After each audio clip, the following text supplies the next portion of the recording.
Hi, ladies and gentlemen. Thank you for joining us tonight. My name is Jack and I represent the enzyme company in Singapore. Today, we will be talking about the importance of enzymes for health, and with us, we have a very special speaker who woke up extra early in order to speak with us today, Miss Amy Rawls from TEC USA. Amy has practiced in the Beaumont and Houston area since 2010 when she completed her master's degree with a dietetics residency through Lamar University.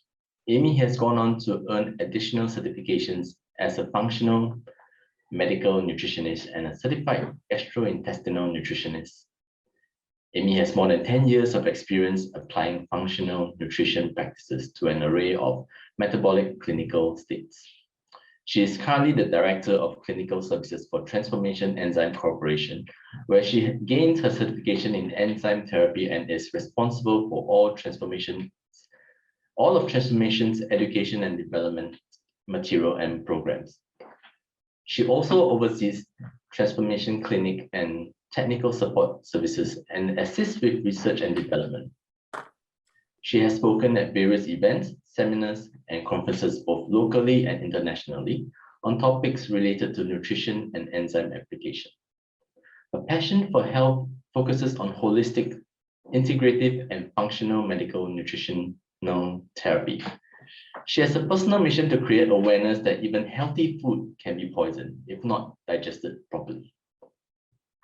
Now, I'm sure you're all very excited to start learning from Amy. And before I hand the time over to her, we have some things that we would like you all to help us with. If there are any questions, kindly leave them in the chat and we will address them at the end of the session. If you need Amy to further explain a particular slide, please also let us know in the chat and we will go into more detail at the end of the session.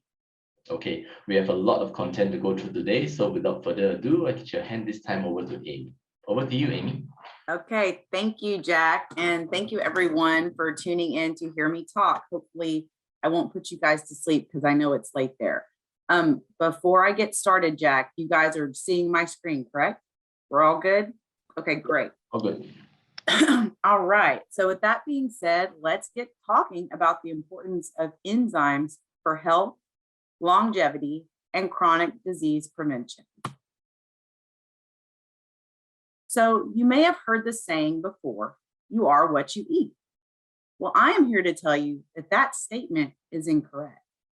You are actually not what you eat. You are what you digest, assimilate, and fail to eliminate. It is no secret that gut issues and conditions linked to unhealthy digestive systems are on the rise. The digestive system is so important to overall health. I hope by the end of this presentation today that you are able to better understand why optimal health starts with proper digestion and enzyme therapy. Let's begin. So let's start at the very beginning, and I'm going to actually, there we go, I'll hide that. Let's start at the very beginning with how our digestive system develops. So we are the products of the conditions in our mother's womb. The health of a baby is dependent on the health of the mother and the father 2 years prior to conception. Therefore, if the parents are unhealthy, there is a better chance of that child having some developmental difficulties. Now, at 6 weeks gestation, this is when most digestive system organs can be identified. So while we are in utero, the pancreas begins to develop at about 30 days of conception. The mucosal glands, or crypts of the intestines, begin at the 10th week. The crypts of the ileum and the colon will soon follow. From there, and this time frame is very important, brush border enzymes like lactase, sucrase, maltase, glucoamylase start at the 10th week of gestation. I want you to remember this time frame because it is at this time when that person's digestive propensity will be determined for the rest of his or her life. So again, the health of the mother and the father, or really the health of the mother at this time, is so critical in how a healthy baby's digestive system will be, because healthy kids equal healthy adults. Unhealthy kids turn into unhealthy adults. And we'll talk about this more in a moment. So just to go on with more development, and we'll get into why I'm covering this. The islets of Langerhans are the regions of the pancreas that contain endocrine cells. Now, as children, or while we're in utero, insulin production of the fetus starts at about 5 months gestation. Okay, but amylase, which is the enzyme we need to break down starch and different carbohydrates, does not start to develop in a child until they are at least 6 months old at term birth. Our children's bodies do not reach adequate levels of various enzymes until they are much older. This indicates that newborns should not be consuming starchy foods as many pediatricians recommend early on. I'm not sure how it is over there, but it's very common in the US for pediatricians and doctors even to recommend mothers give their children rice cereal and things of that nature as early as 2 months old. And that's a big problem. One thing that many people do not realize is that once we are born, our bodies are not done. The digestive system as a whole is not done developing until we are actually in our teens. So a child's gut lining does not start to close really until age 2. And it is not until teenage years that the villi of the small intestine are fully developed. During development, there are critical things that have to happen right at that moment. Did you know that if the mother is not eating enough protein or properly digesting her protein, it will result in that child having fewer pancreatic cells? This is why enzymes are even more important when a mother is pregnant. We do not all have the same organs. All of our organs are different. We cannot assume that we all come out with the same organs that are capable of doing the same amount in our bodies. There's also nutritional and emotional challenges that can affect the womb early on in life as well. So there are some limitations of the infant digestive tract. And I'm talking about all this because I'll explain in a minute. This presentation is not about fetal development, but I want to cover this so we can really start at the beginning to really unwrap and peel the onion back on where disease begins. So there are limitations of the infant digestive tract. A newborn stomach secretions contain pepsin, hydrochloric acid, which along with pancreatic enzymes like trypsin and steatopsin effectively break down specific proteins, minerals, and fats present in mother's milk. The walls of an infant's small intestine are extremely permeable during the first 9 months for a reason, because this ensures maximum absorption, but with less discretion of a mature gut.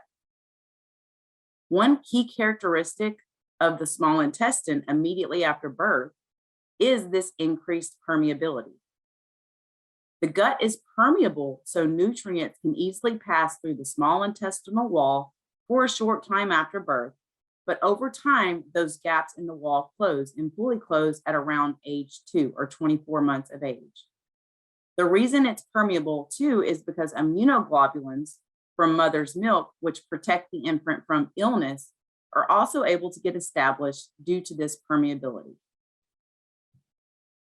So a recap on digestive system development and why we have to start sooner in life versus waiting until we're older is: 1, a baby's body will not be efficient enough to digest starch and other foods until much later, at least 6 months of age. We have to remember the digestive system is not fully developed, and introducing foods too early will result in flattening of the villi, which are what grab the nutrients from the food that we eat. This can be a huge problem because when those villi flatten, you can no longer absorb nutrients efficiently. This is one reason why we strongly recommend using enzymes, not just in adults, but in babies and children as well that are unable to breastfeed, since they are biologically not designed for anything but mother's milk. So when it comes to pregnancy, you might be thinking, okay, well, should I start recommending enzymes in pregnancy and lactation to help with disease prevention? Absolutely. When it comes to pregnant women and children, many practitioners become hesitant in the use of supplements. If you're wondering if it's safe, like I said, they are. The development of the fetus in the uterus poses major nutritional demands on the pregnant female. When we are stressed, one thing that happens is our body's production of digestive enzymes, along with a lot of other hormones, will decline because that is a survival mechanism. And this is what happens during pregnancy due to the stress that's put on the body. As mentioned earlier, the impact of mom's nutritional status on her baby's health starts even before embryonic development. For instance, the mother supports the fertilized egg with the nutrients she had stored in the egg before the arrival of the sperm. Thus, any nutrient deficiency in the egg may have a negative effect on proper development. So, enzymes in babies and children. These are both my babies here. They are both enzyme babies. And that was because I did have to use some formula with my children due to a lack of milk supply early on. Again, babies have limited digestive enzymes from birth until they are about 24 months. Their DNA is programmed to only provide digestive enzymes needed for their own mother's milk. For example, they don't contain the same digestive capabilities as adults or other mammalian forms of milk. The casein load, for example, of human milk is much lower than the casein load of cow's milk. That's because humans don't need a lot of casein that early on, and we don't make the enzyme for it. The amount of lactase in human milk is also a lot higher than the amount of lactase in cow's milk. And that is because we know that lactase is something we produce early on, and over time, a lot of people lose that production. But early in life, we actually make a lot of lactase because there's a lot of lactase in mother's milk. So it's connected. Children can benefit greatly if given supplemental digestive enzymes the minute they stop taking their mother's breast milk or with the introduction of food they are not intestinally ready to receive. Enzymes in general are especially critical if babies begin their life ingesting formula because not everyone can breastfeed and different things. Some signs that a child could use digestive enzymes, and you could use this to identify signs of an adult needing digestive enzymes as well. If the baby is unable to have mother's milk, foods introduced too early, if the child is suffering from bloat, gas, distension, there's something in the US we refer to as colic. I'm not sure if you call it that there, but enzymes are really helpful with colic, especially when it's created from a gas buildup. If a baby is very irritability, fussy, restless sleep, waking a lot, enzymes can be helpful. Definitely constipation, diarrhea, really foul stool, or if the baby's having a lot of GERD or reflux, or if the adult is having a lot of GERD or reflux. And we'll talk about this more. So you may be wondering, why the heck did she spend so much time talking about enzymes during gestation? We're here to learn about disease in adults. That's because this is where disease starts. We have to stop waiting until disease happens. Prevention is where we need to focus. So, I'm not sure how things are over there with you guys, but here in the US, kids are sicker than ever. Childhood illness and disease is increasing every year. We have to support the body nutritionally with enhanced digestion from the very beginning. This helps to reduce inflammation early in life and reduces the risk of developing chronic diseases later. Proper digestive and systemic support also promote a stronger immune system and properly eliminate toxins, which help us face things like pandemics and other viruses that come our way. So, you're listening to an enzyme seminar, and you may be asking yourself, well, if our bodies make their own enzymes, why do we need to supplement? Well, the answer to that is quite simple.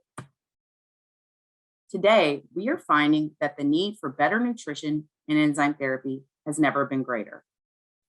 Your body produces digestive enzymes. However, it can't produce enough digestive enzymes to keep up with the typical Western diet. which is full of enzyme depleted food, cooked and processed foods. Things like GMOs or genetically modified organisms, pesticides are all wreaking havoc on our digestive system and its capabilities. Stress also plays a big role in our natural digestive enzyme production. Environment is huge and it's becoming more and more toxic every year. Then there are things that are out of our control that are linked to genetic factors, but enzymes can still support us here. Not to mention, the majority of people are not chewing their food, and that alone will impair digestion. So I wanted to include these, but I'm not going to talk in depth on them because for time purposes, and I want to be able to get to your questions.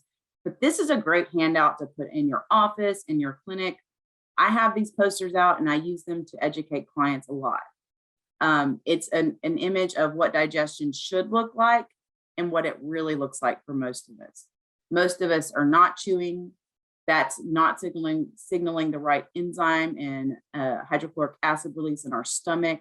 What this does is it really just, the whole cascade gets messed up. We don't have enough acid, so then we have bacteria that build up. We don't get proper breakdown, so then toxicity is created. We don't get proper elimination. So there's other presentations where I can talk about this more, but the handout itself kind of explains it to you guys. But this is one other reason why we need enzyme support. So again, why we need enzyme support. Enzyme therapy plays a vital role in nutrient acquisition and delivery of nutrients to the cell. Yes, we all make enzymes, but over time, your body's ability to produce enzymes declines. You actually start to lose about. Is that for me? Okay, I'm gonna keep going. Somebody came on and started talking. Okay, so we all make enzymes, but over time, the body's ability to produce declines, and once you hit around age 30, you start to lose about 10% every 10 years. Now, we have 30 trillion cells in the body, and it requires 20,000 enzymes to keep just one cell alive and well. As you can see, enzymes make life possible. They are needed for every chemical reaction that occurs in your body. Without them, no activity takes place. Vitamins, minerals, hormones, they cannot work without enzymes. So think of it like this. Enzymes are the labor force that build your body, just like construction workers are the labor force that build your house. You may have all the necessary building materials and lumber, but to build a house, you gotta have workers. And that is what represents enzymes. They are the cofactors for all of these other things to work. Now, someone's talking again. Okay, I'm not sure if they don't know they're muted. Okay, so let's talk about the cell.